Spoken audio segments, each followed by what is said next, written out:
ঢাকা কুমিল্লা ঢাকা রোডে প্রথমবারের মতন প্লাটিনাম ক্লাস মার্সিডিজ বেঞ্জের এসি বাস নিয়ে আসলো এশিয়া এয়ারকন। হ্যালো ভিউয়ার্স, আসসালামু আলাইকুম। আজ এই নতুন ভিডিওতে আপনাদের সাথে শেয়ার করব এশিয়া এয়ারকন তথা কুমিল্লাবাসীর জন্য প্রথমবারের মতো নির্মাণ করা মার্সিডিজ বেঞ্জের প্লাটিনাম ক্লাস এসি বাসটি সম্পর্কে। সম্পূর্ণ ভিডিও জুড়ে আমি আপনাদের সাথে রয়েছি শামীম আলম। ঢাকা কুমিল্লা ঢাকা রোডের অন্যতম জনপ্রিয় এবং প্রবীণ operator Asia Aircon. Asia Aircon তাদের বহরের নতুন বাস অ্যাড করার ধারা অব্যাহত রাখতে কিন্তু তাদের বহরের 2025 সালের প্রথম দিক থেকেই কিন্তু তাদের বহরে অ্যাড করে চলেছে একের পর এক নতুন নন এসি এবং এসি বাস। নতুন বাস অ্যাড করার ধারা অব্যাহত রাখতে কিন্তু এশিয়া এয়ারকন তাদের বহরে যুক্ত করে ফেলল এক ইউনিট মার্সিডিজ বেঞ্জের এসি বাস। বর্তমানে বাংলাদেশের তুলন জনপ্রিয় Mercedes Benz OF1623 parabolic suspension ভেরিয়েন্টের চেসিসের উপর কিন্তু নির্মাণ করা হয়েছে এশিয়া এয়ারকনের এই নতুন প্লাটিনাম এসি বাসটিকে, যেখানে মার্সিডিজ বেঞ্জের এই বাসগুলোর এয়ার সাসপেনশন ভেরিয়েন্টের চেসিসের উপর কিন্তু বাংলাদেশের অধিকাংশ অপারেটর তাদের বহরে এসি বাস নির্মাণ করিয়েছে। সেখানে এশিয়া এয়ারকন কিন্তু প্যারাবোলিক সাসপেনশনের উপর তাদের বহরের প্রথম এসি বাসটিকে নির্মাণ করেছে মার্সিডিজ বেঞ্জের চেসিসের উপর।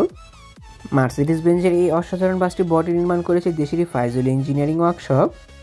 সম্পূর্ণ নতুন টাইপের একটি বডি শেপের অ্যাপ্লাই করা হয়েছে এই বাসটিতে, যেখানে কিন্তু বাসটির ফ্রন্টে ব্যবহার করা হয়েছে এলইডি এবং মার্কো পোলো পাশাপাশি ফগ লাইটের ব্যবহার।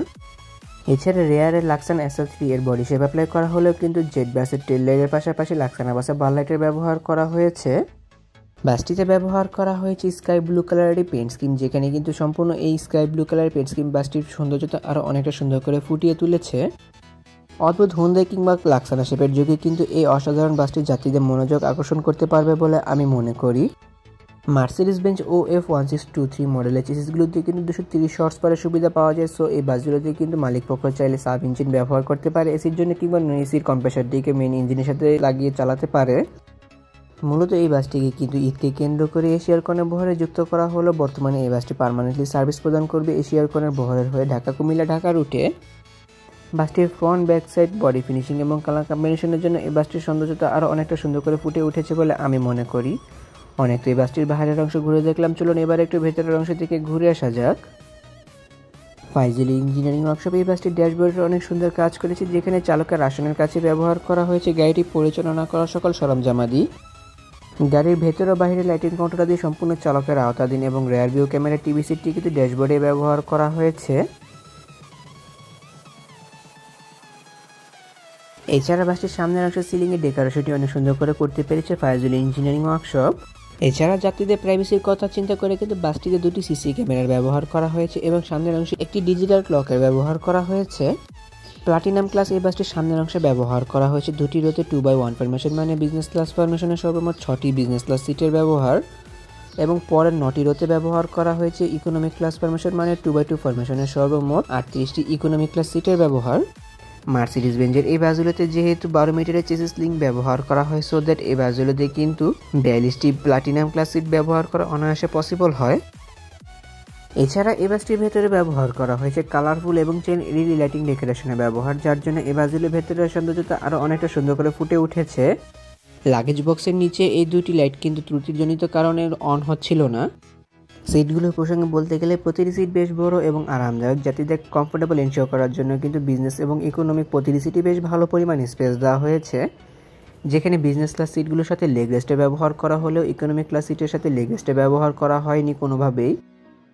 বিজনেস এবং প্লাটিনাম সবগুলো সিটেই কিন্তু লেদারের ব্যবহার করা হয়েছে, যা লং টাইম ইউজ করার ক্ষেত্রে বেশ পারফেক্ট হবে প্রতি যাত্রীর জন্য। এসি বাসের ক্ষেত্রে কিন্তু আমি মখমল কাপড়ের সিটগুলো বেশ প্রেফার করে থাকি, কিন্তু লেদারের সিটগুলো বেশ আরামদায়ক মানের হয়ে থাকে। প্রতিটি সিটের সাথে ব্যবহার করা হয়েছে সিট ফোন অফ সিস্টেম চাবির ব্যবহার, এবং বিজনেস ক্লাস সিটগুলোর সাথে কিন্তু আরও রয়েছে leg rest phone off system চাবির ব্যবহার এবং আনঅ্যাডজাস্টেবল হ্যান্ডরেস্টের ব্যবহারও কিন্তু রয়েছে প্রতিটি সিটের সাথেই। অ্যাডজাস্টেড হেডরেস্ট পাশাপাশি আনঅ্যাডজাস্টেবল নেক পিলোর ব্যবহার করা হয়েছে প্রতিটি সিটেই। প্রতিটি সামনের সিট থেকে পিছনের সিটের ডিস্টেন্স কিন্তু বেশ ভালো মাপে রাখা হয়েছে এবং পায়ের কাছে ব্যবহার করা হয়েছে হিউজ পরিমাণ লেগ স্পেসের পাশাপাশি লেগ হ্যাঙ্গারের ব্যবহার পা মিলিয়ে বসার জন্য, এবং প্রতিটি সিটের সাথে ব্যবহার করা হয়েছে চিপ জুস স্ন্যাক্স ক্যারি করার জন্য নেটের ঝুড়ির ব্যবহার। প্রতিটি সিটের সাথে কিন্তু সেম একই ধরনের সুযোগ সুবিধাগুলো ব্যবহার করা হয়েছে। প্রতিটি সিটের মাথার উপর রয়েছে রিডিং লাইটস এবং এসি কন্ট্রোলারের ব্যবহার, যা যাত্রী নিজের প্রয়োজন মতো ব্যাগ ব্যবহার করে নিতে পারবে। এছাড়া প্রতিটি সিটের মাথার উপর কিন্তু ছোট লাগেজ বক্সে ব্যবহার করা হয়েছে হ্যান্ড ব্যাগ কিংবা লাগেজ বহন করার জন্য। এশিয়ার কনের এই মার্সিডিজ বেঞ্জের বাসটি বর্তমানে সার্ভিস প্রদান করছে ঢাকা থেকে কুমিল্লা হয়ে ঢাকা রুটে, যেখানে ঢাকা থেকে কুমিল্লা রুটে জার্নি করার জন্য প্রতি যাত্রীকে প্রতি প্লাটিনাম ক্লাস সিটের জন্য ব্যয় করতে হবে 450 টাকা এবং ইকোনমি ক্লাস সিটের জন্য ব্যয় করতে হবে 400 টাকা। ঢাকার কমলাপুর এবং আরামবাগের কাউন্টার থেকে যাত্রীরা এই নতুন বাসটির টিকিটটিকে সংগ্রহ করতে পারবে। অপরদিকে কুমিল্লা, জাঙ্গালিয়া এবং ক্যান্টনমেন্টের কাউন্টার থেকে যাত্রীরা এই নতুন বাসটির টিকিটটিকে সংগ্রহ করতে পারবে ঢাকার উদ্দেশ্যে। বাসটির অসাধারণ কাজের জন্য অবশ্যই প্রশংসার দাবিদার রাখে Faizul engineering workshop. Front, back side, body finishing এবং কালার কম্বিনেশনের কাজটি তারা অনেক সুন্দর করে করতে পেরেছে এই বাসটিতে, যার জন্য এই বাসটির সৌন্দর্যতা আরও অনেকটা সুন্দর করে ফুটে উঠেছে বলে আমি মনে করি। তাহলে ভিউয়ার্স, ভিডিওটি কেমন লাগলো তা কমেন্ট করে কিন্তু অবশ্যই জানাবেন। যদি ভিডিওটি ভালো লেগে থাকে তবে অবশ্যই লাইক ও কমেন্ট করবেন এবং ভিডিও লিঙ্কটা আপনার বন্ধুদের সাথে শেয়ার করতে পারেন। এছাড়া অসংখ্য ধন্যবাদ জানিয়ে এশিয়া এয়ারকন কর্তৃপক্ষকে আমার কাছে ভিডিও কভারেজে ইনভাইট করে ভিডিও করতে দেওয়ার সুযোগ করে দেওয়ার জন্য। এমনই কিছু ভিডিও পেতে কিংবা দেশের পরিবহন জগতের সকল তথ্য বিস্তারিত জানতে কিংবা নতুন বাসগুলো আপডেট সবার আগে পেতে অথবা ভ্রমণ সংক্রান্ত কোনো তথ্য জানতে আমার এই চ্যানেলটিকে সাবস্ক্রাইব করে পাশে থাকার অনুরোধ রইল। খুব শীঘ্রই ফিরছি নতুন কোনো ভিডিও নিয়ে, সেই প্রত্যাশা আজকের ভিডিও এখানে শেষ করছি। আল্লাহ হাফেজ।